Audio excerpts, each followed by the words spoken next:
మాకు డ్రెస్సులు ఇవి తెచ్చిరు అని నాకైతే గుర్తులేదు. అలాంటి సిచ్యువేషన్లో మేము ఎదిగినాం నిజంగా. సో కంప్లీట్గా జీరో అంటే జీరో. ఒకప్పుడు మంచి స్థాయిలో ఉన్న మా పేరెంట్స్ తర్వాత ఒకరి కింద పోయి పని చేయాలంటే మా డాడీకి అస్సలు ఇష్టం లేకపోతుండే. నేను పోయి పని చేయాలా, నా కింద 20-30 మంది లేబర్ ఉంటుండే అని చెప్పి అలా కొంతకాలం మమ్మల్ని చాలా ఇబ్బంది పెట్టారు. నిజం చెప్పాలంటే మేము ముగ్గురం ఆడపిల్లలమే.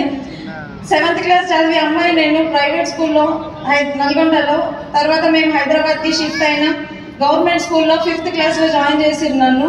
నా స్టడీ పర్పస్ 2 years వేస్ట్ అయిపోయింది అప్పుడు.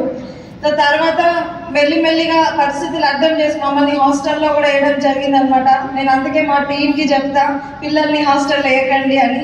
అప్పుడు మేము ఎంత బాధపడ్డామో మాకు తెలుసు. హాస్టల్లో ఉన్నప్పుడు మార్నింగ్ బట్టలు తీసుకొచ్చి మళ్ళీ ఈవినింగ్ వచ్చి మళ్ళీ తీసిన బట్టలు ఉంటాయి కదా అవి తీసుకొని వెళ్ళిపోయేటోళ్ళు అనమాట. వాళ్ళు కూడా చాలా బాధపడ్డారు. నైట్ టైము బిల్డింగ్స్ కడతారు కదా ఆ పని కూడా చేస్తుండే, మేస్త్రి పని. మా అమ్మ నాన్న నైట్ టైంలో పోతుండే, డే టైంలో పోకపోతుండే, ఎందుకంటే బతికి చెడ్డాం కదా. సో జనాల్లో కూడా అంత ఏ పని అంటే ఆ పని చేయలేరు అనమాట. సో నైట్ టైంలో పోయి మమ్మల్ని పోషించేటోళ్ళు. సో మా అమ్మ బలవంతమే మమ్మల్ని గవర్నమెంట్ స్కూల్లో వేయడం. తర్వాత డిగ్రీ ఇంటర్ కంప్లీట్గా మేము స్కాలర్షిప్ పైన ఎదగడం జరిగింది, చదవడం జరిగింది.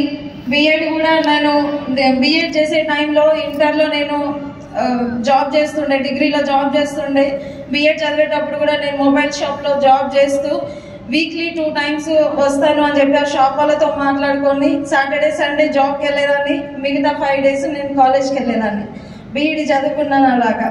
సో అలా నేను వెళ్తూ ప్రాసెస్లో మా నాన్న ఎప్పుడు చెప్తాడు నాకు 3 ఆడపిల్లలు కాదు ఆడపిల్లలు పుట్టిరని. సో అదే చిన్నప్పటి నుంచి మా మైండ్లో ఉండేదన్నమాట. ఏ రోజు కూడా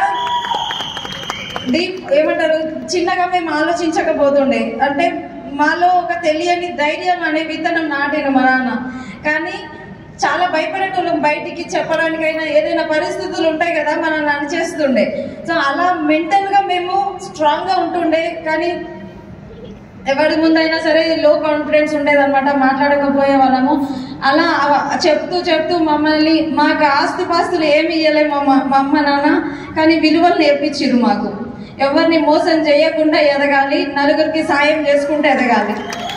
సేమ్ వాళ్ళు చెప్పిన మాటల ద్వారానే వాళ్ళలాగానే నాకు ఈ బిజినెస్ అవకాశం దొరికింది. విన్నింగ్ టీం కూడా సేమ్ మైండ్ సెట్, విన్నింగ్ టీంలా నిజంగా విలువలు ఎంత అంటే నాకు ఈ మీటింగ్స్ వచ్చిన తర్వాత అర్థమైంది. మా నాన్న ఎంత ఫ్రీడమ్ ఇచ్చిరో మాకు చిన్నప్పటి నుంచి.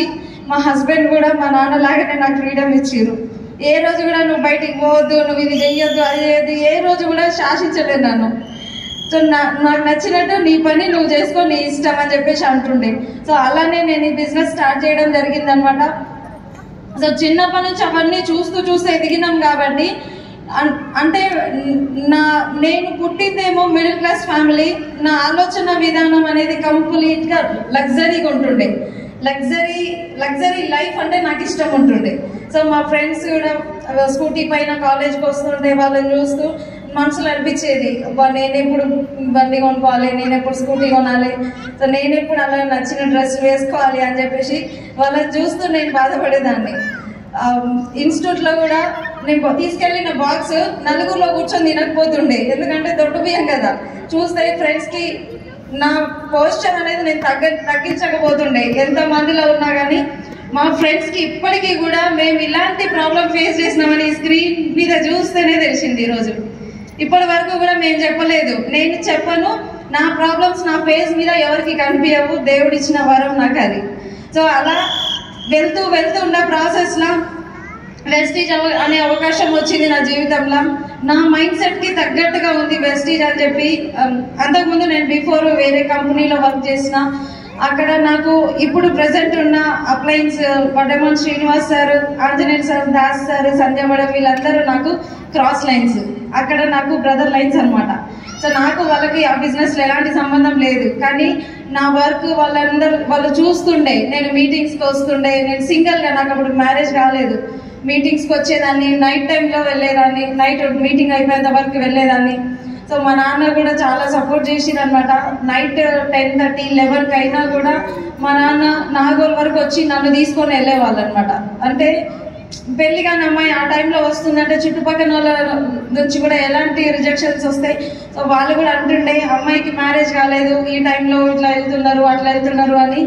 మా నాన్న ఒకటే మాట చెప్తుండే, నా కూతురు మీద నాకు నమ్మకం ఉంది, ఆమె తీసుకున్న నిర్ణయం సరైనది, మీరు గమ్మునుండండి, నాకు తెలుసు అలా చెప్తుండే అనమాట. సో అలా వాళ్ళ నుంచి చాలా సపోర్ట్ వచ్చింది. తర్వాత బిజినెస్లో సైన్ అప్ అవ్వడం జరిగింది. ఆ టైంలో నేను ప్రెగ్నెంట్గా ఉన్నా. నేను చేయగలనా మేడం అని అడిగినప్పుడు పూర్ణిమ మేడం, నేను అంతకుముందు శారీస్ బిజినెస్ చేసేదాన్ని, సో శారీస్ ఎలా అయితే మీరు రిఫర్ చేస్తారో సేమ్ అలాగే ఈ వెస్టీజ్ ప్రొడక్ట్స్ రిఫర్ చేయండి అని మేడం నాకు చెప్పారు అనమాట. నిజంగా నేను సేమ్ మేడం ఎలా చెప్పారో అలాగే చేయడం స్టార్ట్ చేసిన. మెల్లిమెల్లిగా Sandhya madam and Purnima madam, Anjaneyulu sir, Dasu sir నిజంగా ఎంత హెల్ప్ చేసిరంటే, ఆ టైంలో స్టార్ట్ అయిన లేడీ ఈరోజు మీ ముందు డియూసిడిగా నిలబడ్డదంటే నా ఒక్కదాని హెల్ప్ అయితే కాదండి. నిజంగా నా అప్లైన్ సపోర్ట్ ఉంది నా దగ్గర. ప్రతి ఒక్క అప్లైన్ కూడా పేర్లు చెప్తే మళ్ళీ ఎవరి పేరున్నా మర్చిపోతుందేమో అని నేను లైన్గా పేరు చెప్పట్లేదు, క్షమించండి. ప్రతి ఒక్క అప్లైన్ నా ఓన్ బ్రదర్గా నా మాట రిసీవ్ చేసుకున్నారు, నాకు హెల్ప్ చేసిరండి. ఏ సాయం కావాలన్నా అడగగానే చెప్తుండే. సో ఏ డౌట్ ఉన్నా వెంటనే కాల్ లిఫ్ట్ చేసి నాకు చెప్తుండే. ప్రతి ఒక్క అప్లైన్ కూడా నేను డిసిడి అయినప్పుడు కూడా కంగ్రాచులేషన్స్, డియూసిడి మిస్ అయింది అంటే నా మీద అంత నమ్మకం ఉంది అప్లైన్స్కి. డియూసిడి కావాల్సింది కానీ ఒక స్టెప్ వెనకాల ఉన్నారు, నెక్స్ట్ మీదే అని వాళ్ళు చెప్తూ చెప్తూ నన్ను మోటివేట్ చేయడం జరిగింది. నేను ప్రతి ఒక్క అప్లైన్ని కూడా స్టార్టింగ్ నుంచే అదొక సాగు నేను మైండ్లో పెట్టుకుంటుండే, మా సార్ వస్తలేరు అని.